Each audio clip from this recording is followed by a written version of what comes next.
नमस्कार साथियों आज हम एक ऐसे टॉपिक पर बात करने वाले हैं जिसमें साथियों पेंशनर की संख्या करोड़ों में है। जी हाँ साथियों, और सबसे बड़ी बात है कि वो पेंशनर बेचारे कई सालों से परेशान हैं। क्यों परेशान है? उनका कहना है कि हमारी जो पेंशन है वो इस समय महंगाई के अनुसार बढ़ाई जाए, मिनिमम पेंशन 7500 रुपये महीना की जाए। लेकिन साथियों सबसे बड़ी बात है कि EPS 95 के जो सदस्य हैं, मेंबर हैं, जिन्होंने साथियों EPFO से वो जुड़े, जिन्होंने पैसा कटवाया, लेकिन साथियों स्थिति ये कि उनको पैसा मिल ही नहीं रहा है, ब्याज उनकी इतनी नहीं मिल रही है जितना उन्होंने सबसे ज़्यादा पैसा कटवाया है। किसी को साथियों 900 रुपये पेंशन मिल रही है, किसी को 1000 रुपये पेंशन मिल रही है। साथियों आज के समय में क्या 1000 रुपये से कुछ हो सकता है महीने में? वो भी तब जब आप अपना पैसा कटवाओ, PF आप अपना कटवाएं EPFO के माध्यम से। तो साथियों ये EPS 95 आखिर इनकी मांगे कब पूरी होंगी? काफी समय से ये लोग परेशान हैं। साथियों आज मैं मुद्दा उठाने जा रहा हूं EPS 95 वालों का। तमाम साथियों जो पेंशनर हैं बेचारे बुढ़ापे में, उनको स्ट्रगल करना पड़ रहा है। आज के समय में आप देख रहे हो कि दवाई का खर्चा ही इतना ज़्यादा हो जाता है। तमाम बच्चों की फीस से लेके शादियाँ विवाह सब कुछ, अपने आप को पालना, दूसरों को पालना बहुत टेढ़ी हीर है। लेकिन साथियों सरकार अपने जो पेंशनर है, विधायक सांसद है, उनकी साथियों कमी नहीं होनी चाहिए। सरकार उनके लिए मरी जा रही है, उनको पूरी सुविधा दे रही है, पेंशन खूब दे रही है।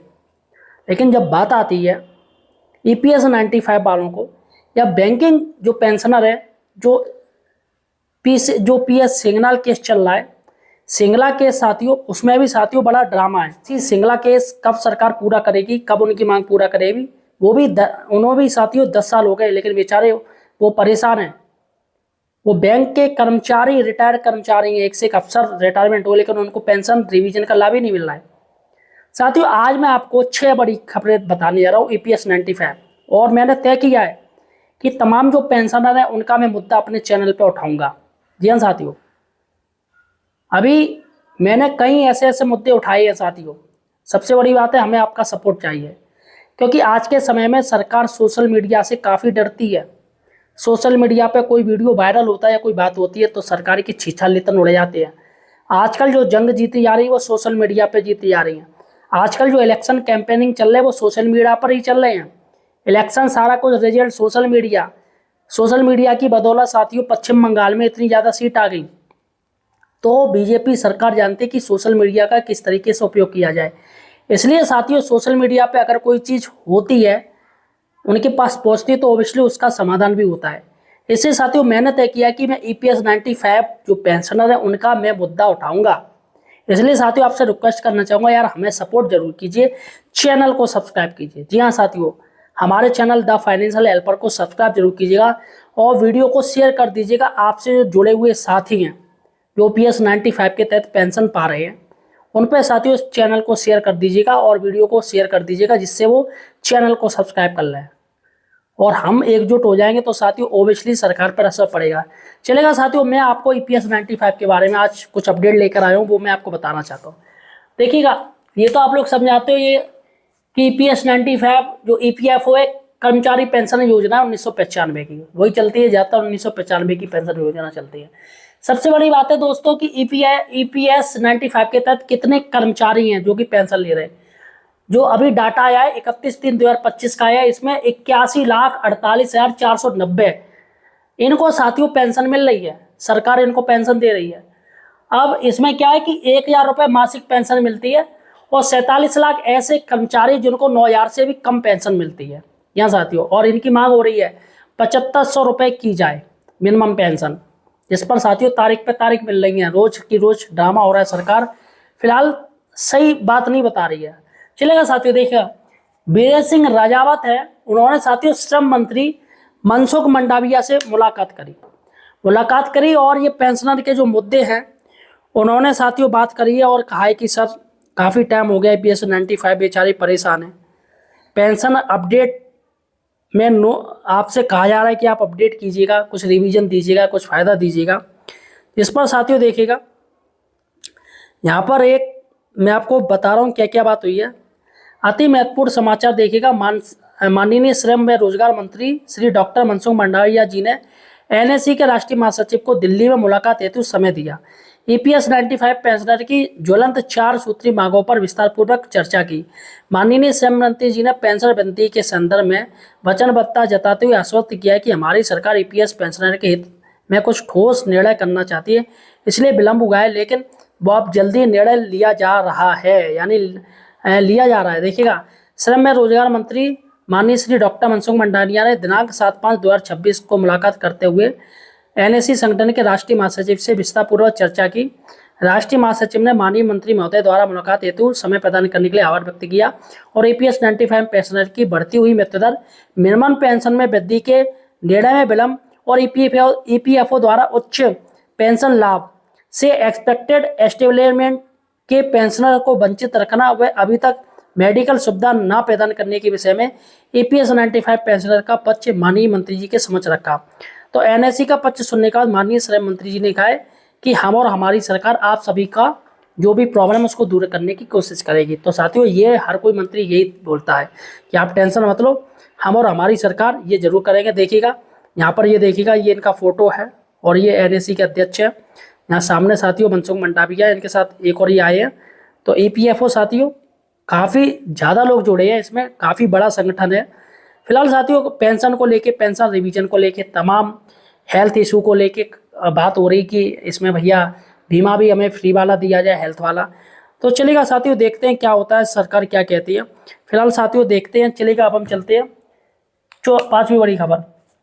ईपीएस 95 पेंशन 7500 का कब होगा, कब होगी 7500 रुपये? इसका दोस्तों एक आरटीआई मांगी गई, राइट टू इन्फॉर्मेशन मांगी गई सरकार से एक आरटीआई डाली गई, जिसमें साथियों सरकार की तरफ से जवाब आया। देखिएगा, एक आरटीआई मैं आपको दिखा रहा हूँ, ये आरटीआई ये देखिएगा 5/5/2026, 5 मई का ये जवाब आया है। अभी की लेटेस्ट आरटीआई है, ये अंग्रेजी में साथियों, अंग्रेजी में। यहाँ पर मैं आपको हिंदी में दिखा रहा हूँ, इसकी हिंदी मैंने की है।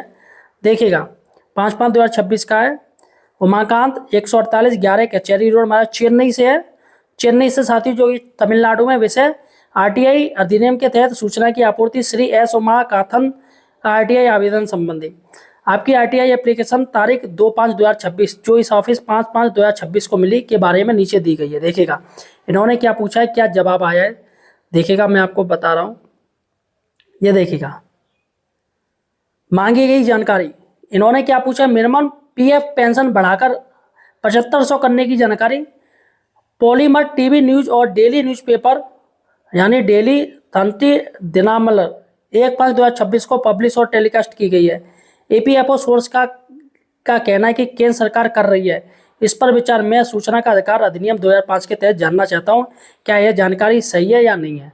तो उन्होंने पूछा है ऐसे तमाम जो पॉलीमर टीवी है वहाँ की कोई चेन्नई में होगी और ये डेली न्यूज़पेपर है, उन्होंने दावा किया है कि ईपीएफओ को 7500 रुपये होगी, इससे जानकारी मांगी गई। तो इन्होंने सब कह दिया ऐसी कोई जानकारी उपलब्ध नहीं है, यानी कि इन्होंने ये पूछा है कि भैया ऐसा कुछ है तो बता दो, तो इन्होंने सीधा कह दिया नहीं है। अगर आवेदक दी गई जानकारी से संतुष्ट नहीं तो आप 30 दिनों के अंदर अपील अथॉरिटी से अपील कर सकते हैं, जिसकी जानकारी नीचे दी है। तो आपका विश्वासी, तो यहाँ पर साथियों ये पूछा गया है। तो मतलब सरकार अभी फिलहाल इसके बारे में 7500 के बारे में कुछ सोच नहीं रही है। चलेगा साथियों, अब हम चलते हैं 6वीं बड़ी न्यूज। पेंशन वृद्धि हेतु सांसद ने लिखा श्रम मंत्री को खत। जी हाँ, मनसुख मंडाविया श्रम मंत्री हैं साथियों, श्रम मंत्री को एक खत लिखा गया है और ये किया है सुप्रिया सुले ने। जी हाँ साथियों, सुप्रिया सुले हैं जो कि सांसद हैं साथियों, उन्होंने श्रम मंत्री को लिखा। साथियों देखिएगा, ईपीएस 95 की पेंशन वृद्धि के लिए सांसद सुप्रिया सुले ने श्रम मंत्री मनसुख मंडाविया को लिखा पत्र।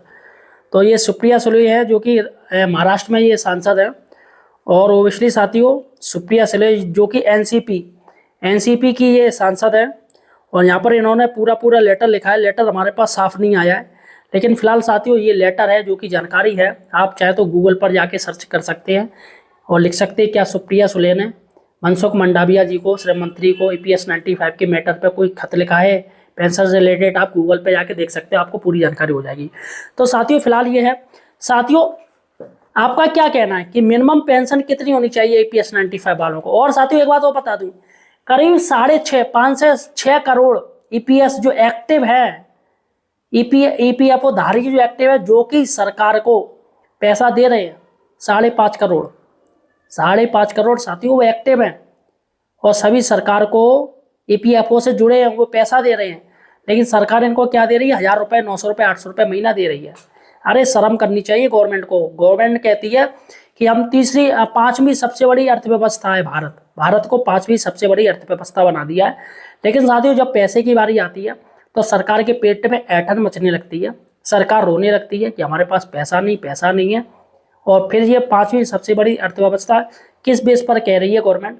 ये तो साथियों सवाल बनता ही है और मेरा काम है सवाल पूछना, तो मैं सरकार से सवाल पूछूंगा। आप मुझे सपोर्ट कीजिएगा, चैनल को सब्सक्राइब कीजिएगा। और मैंने तय किया है कि ईपीएफओ से जुड़े हुए जितने भी कर्मचारी हैं, जो भी ईपीएस 95 पेंशन पा रहे हैं, सभी के साथियों मैं अपने चैनल पे दिखाऊंगा, उनकी आवाज़ दिखाऊंगा, आवाज़ बनूंगा साथियों।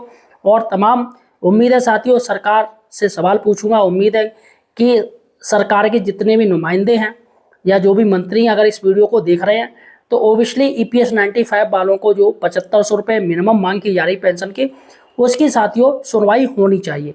फिलहाल साथियों आपका क्या कहना है? आप मुझे किस राज्य से देख रहे हैं ये मुझे कमेंट सेक्शन में बताइएगा और चैनल को सब्सक्राइब कीजिए, हमें सपोर्ट